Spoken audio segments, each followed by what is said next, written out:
Hello and welcome to my channel, Distinctively Handcrafted. My name is Priscilla and I would like to thank all my new subscribers for coming to check me out and all my returning subscribers for spending some time with me. Alright everyone, so today I have a knitting tutorial for you, and this is going to show the technique magic loop in knitting. There is a technique in crochet with a similar name, so I would prefer to call it loop method. So in this tutorial I will be referring to it as the loop method. Okay, so pretty much the loop method in knitting is just allowing you to use a longer cord and knit in the round, and that is just one of the options for knitting in the round, and actually this is my favorite option.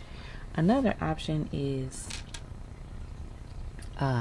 some very small circular 9-inch needles if you are planning on doing socks, or if you are doing another project. You could also use what they call double pointed needles, and this is when you use 4 of the needles to separate your stitches evenly and the 5th needle to knit them. A lot of people do like this method, and it is a really nice method to use once you get the hang of it, but it can get a little fidgety because you have so many of the needles going at the same time, or they're just there. So once you get used to it, it is pretty nice, but I do find this hard to begin a project from start to finish. I can pick up stitches and use these, but to do a project from start to finish, my favorite is the loop method. Okay, so I just wanted to explain a little bit about what the purpose of this is. All right, and a lot of people use this for sock knitting, or you can do anything that's a smaller circumference that you might not necessarily have a circular needle size for. So just like maybe baby hats, or and you can do also just anything in a round. That's the good thing about the loop, because you can make it as long or as small as you need. Alright, so the materials we'll need for this tutorial are a pair of knitting needles. For this tutorial I am using 15mm needles because I want you all to be able to see what I'm doing. Of course, you're going to use whatever materials you'll need to fit your project, but this is just practice, so if you want to go ahead and grab your bigger size needles to practice with, that is perfectly fine as well. Now your needles will need to be on a longer cord. This cord is actually 50 inches. You don't need it that long. This was the only cord I had available for my larger size needles. Probably like a 40-inch I like to work with, because that gives you enough cord on either side, and you'll see what I mean in a minute once we learn. But I usually like to use a 40-inch cord for my projects. Alright, you will also need a locking stitch marker and a ring stitch marker that will be big enough to fit over your needle. These are just for practicing. Once you get the hang of the technique, you won't necessarily need stitch markers anymore, but just to start out, I think that will be helpful to help you remember where you are in the technique. Okay, so the yarn I am using is just some scrap yarn. It is the Lion brand Wool Ease Thick and Quick, and this is a size 6 bulky, and that way you guys can see the stitches easier and what I'm doing. Okay, so what we're going to do now is we are going to cast on. I'm using the long tail cast on. Any cast on that you like that's just a basic cast on will be fine. I'll be using the long tail cast on to cast on 30 stitches. You do want to have an even number of stitches when you're doing the loop method technique, and that is because you have to divide your stitches evenly across each needle. Alright, so I'm going to go ahead and cast on off camera, and then I will come back and we'll get started with the technique. Alright, so go ahead and cast on your 30 stitches and then meet me right back. Alright, and I made it back. So if you haven't yet, before we get started, if you could go ahead and hit that like button and also subscribe if you haven't, that would be great. I would really appreciate it. Alright, now that we have the 30 stitches cast on, what we're going to do now is we're going to go ahead and grab our locking stitch marker, and we are going to mark this stitch here, the one that is connected to the tail, and that way we will know where we are in the technique. Okay, so go ahead and mark that stitch with your locking stitch marker. We're putting that there because we don't want it to move. Okay, we want it to stay there the whole time. Alright, the next thing we want to do is we want to go ahead and slide our stitches back just a little bit, and we're going to count over 15 stitches so that we can divide these evenly. Okay, so let's see, that's 2, 4, 6, 8, 10, 12, 14, and 15. Okay, so you want to separate those stitches so that you can reach the cord, and then you're just going to pull that cord until the stitches are resting on the other needle. Alright. Okay, be careful so that you don't pull them all the way off of the needle. Alright, and so how this should be is the stitch you have marked should be resting on the back needle. Okay, so first of all, your needle should be facing towards the right if you are right-handed, and if you are left-handed, it will be towards the left. Okay, hopefully I'll be able to release these videos for both right and left-handed, so you can refer to the screen to help you with that. Okay, alright, so make sure they are pointing in this direction as you can see on the screen, and as I said before, if you're right-handed, they should be facing the right. Okay, now the stitch that we have marked should be on the back needle. So if you can see, we have a front needle and a back needle. Okay, this stitch marker should be on the back with your tail hanging down. Alright, so once you have that in that position, okay, and the rest of your cord will be on the opposite side of the directions that your needles are pointing, so that hopefully that makes sense for you. Okay,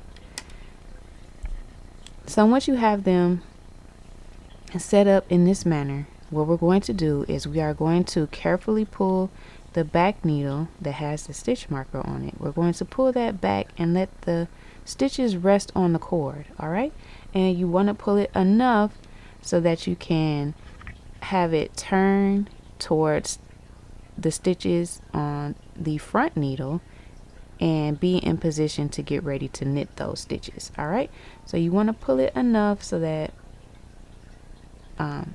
you have a bit of cord on each side, and the cord will make a loop. So hopefully you can see that, and I guess this bigger cord is actually coming in handy because you can really see those loops on either side. So just to orient ourselves, we have the stitches that has the marked stitch is resting on the back part of the cord. We have these stitches in the front, and we are getting ready to knit those stitches with this needle from the back. Okay, so this is how we're going to get started. You just want to go ahead and once you have that like that, we're just going to go ahead and start knitting those stitches. Okay, I knit Portuguese style, so if this looks a little funny, that is probably why, but go ahead and knit that first stitch in the style that you use. I am just knitting the stitch, so however you do that, whether it's continental English style or Portuguese style. Alright, so all I did was knit that first stitch. Okay, so now you can see that it is forming a circle. Okay, and that is the purpose of this loop method, is so that we can knit in the round on small circumferences without having to use the other methods that I mentioned earlier in the video. Alright, so all we're going to do is we're just going to go ahead and knit the rest of those stitches. So when you knit that second stitch though, you want to just tighten it up just a little bit, and that will keep from getting what they call a ladder. So that will keep these two stitches nice and tight together. Okay, so just snug it down just a little bit, and then go ahead and start knitting the rest of the stitches on your needle.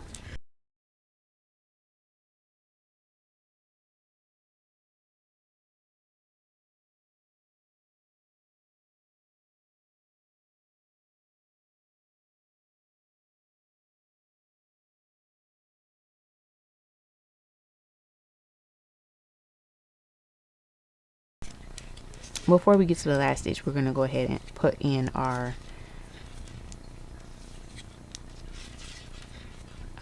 other stitch marker, okay, our ring stitch marker. So right before we get to this last stitch here,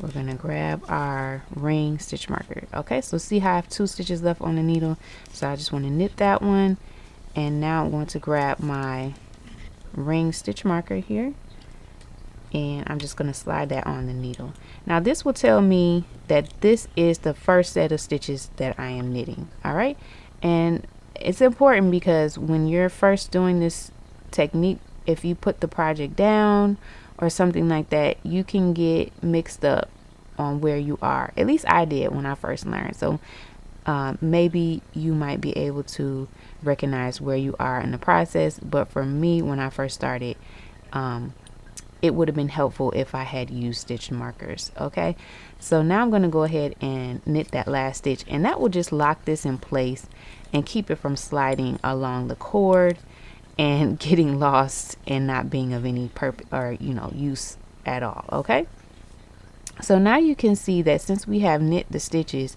the needle is facing the opposite direction in which we had started, right? And that is exactly how it should be, okay, because we are going to get ready to knit the back set of stitches. Now first we just need to set that needle down, okay, and then we're going to go ahead and turn our work so that it is facing in the original directions we had it when we started. Okay, and now you can see that this stitch marker is on the back needle. All right, so that means we have just knit that set of stitches, and now we're going to push forward that cord so that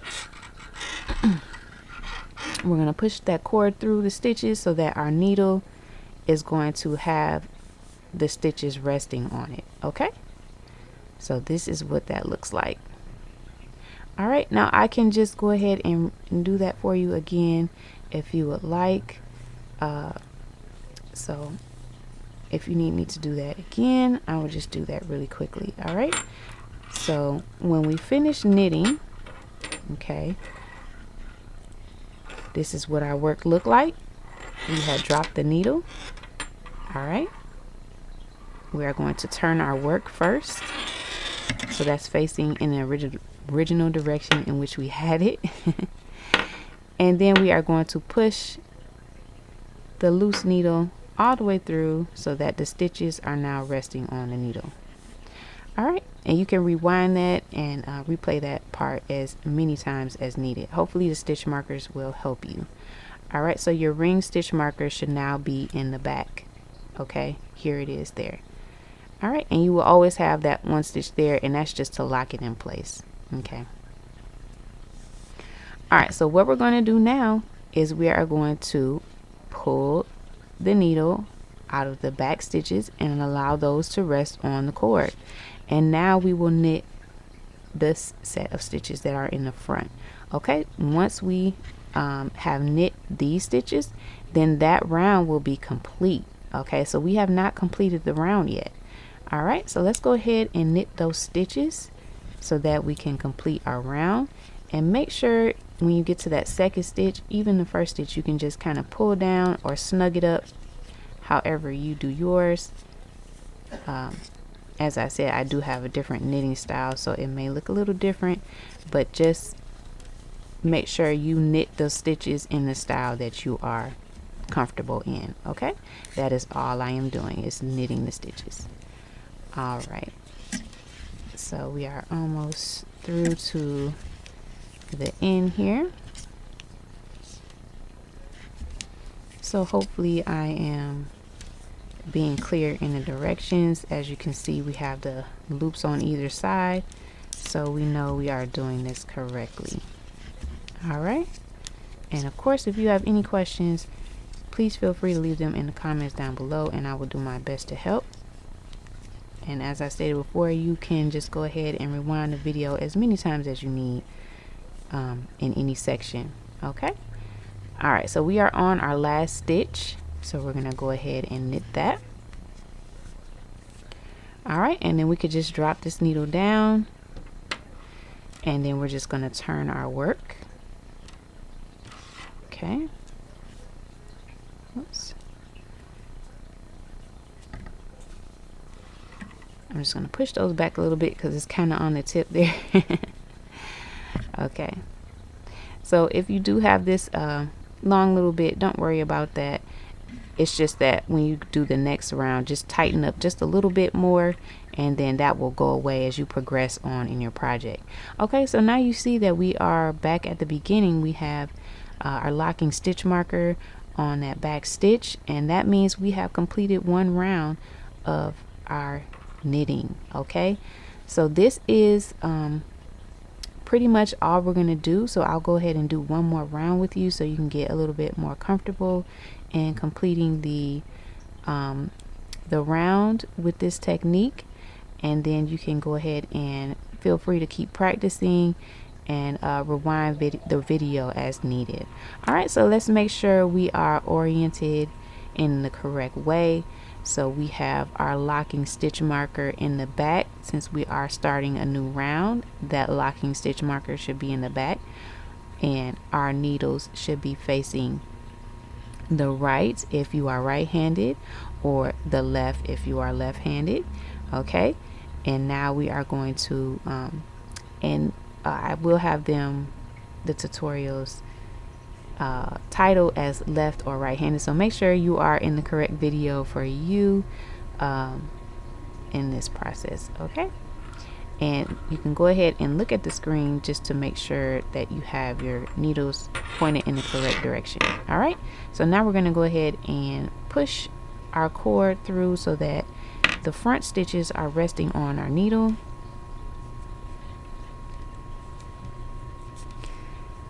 All right, get them all on the needle because we're going to get ready to knit them.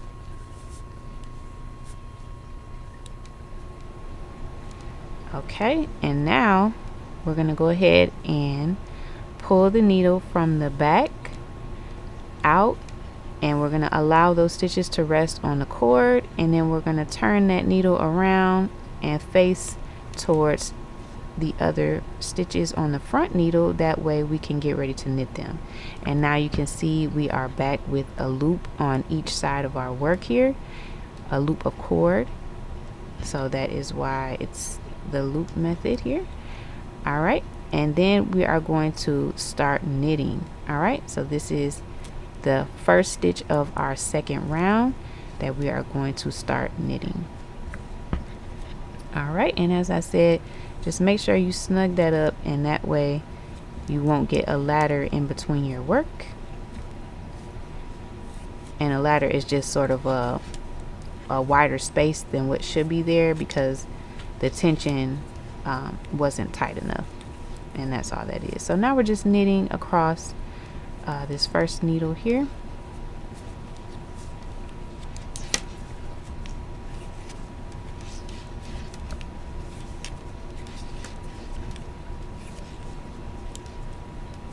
Oops, my stitches are a little bit tight. Okay, so there we go. All right, just knitting across.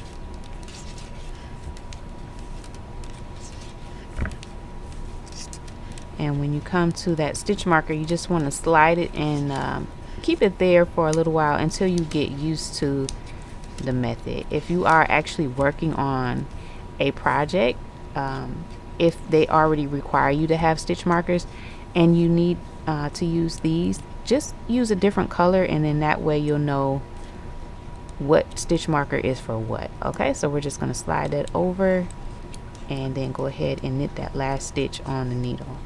All right, and you should always have the same number of stitches on each needle for a basic loop method technique, because you want to have them divided evenly. All right, so you should be working with an even number and have the same number of stitches across the front and back. All right, so now that we finished that first row set of stitches, I should say, we just set our needle down and we turned our work to the original position, and now we are just going to feed that front needle all the way through so that our stitches are resting on it and that we can get ready to knit those. Okay, and once we knit these set, that'll be the finish of our second round. Okay, so let me get these on here. Alright, so now we're just going to go ahead and knit those. We should have our ring stitch marker on the back this time, and we're going to pull that needle out and turn it around so that we can start knitting the second set of stitches.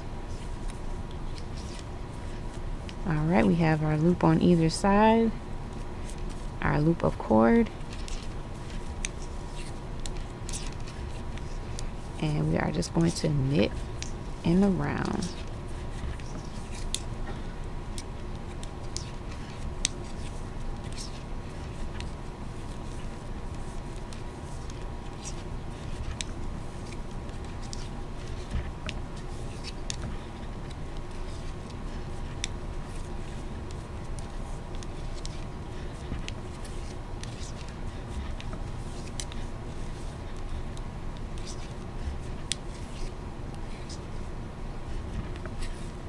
Okay, so we have now finished our second round. So we're going to just drop that cord, that needle, and we're going to turn our work. Okay, so we have our locking stitch marker in the back now, and we're going to pull the needle that we dropped. We're just going to pull that cord so that the needle is going to be allowing the stitches to rest on it.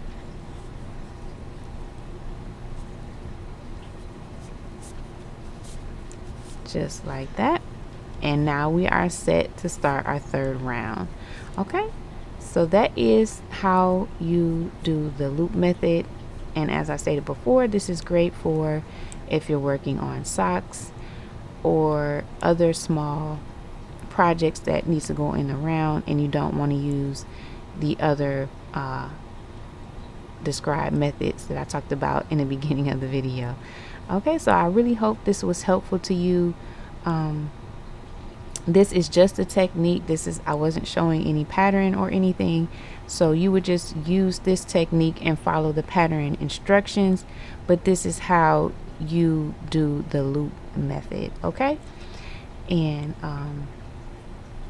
if you have those stitch markers in place, if you put your project down, hopefully that will help you remember where you are in the project. Okay, if you have your locking stitch marker towards the back, you know you are beginning a new round. If your ring stitch marker is in the back, then you know you are needing to finish that second set of stitches before you finish the round. Okay, so hopefully that all makes sense and is helpful to you. Again, if you have any questions, please feel free to leave them in the comments below and I will do my best to help you. All right, so please let me know if this tutorial was helpful to you, and if it was, if you wouldn't mind giving this video a thumbs up. Also subscribe if you haven't, I would really appreciate it, and I will see you all in the next one. Thanks for watching.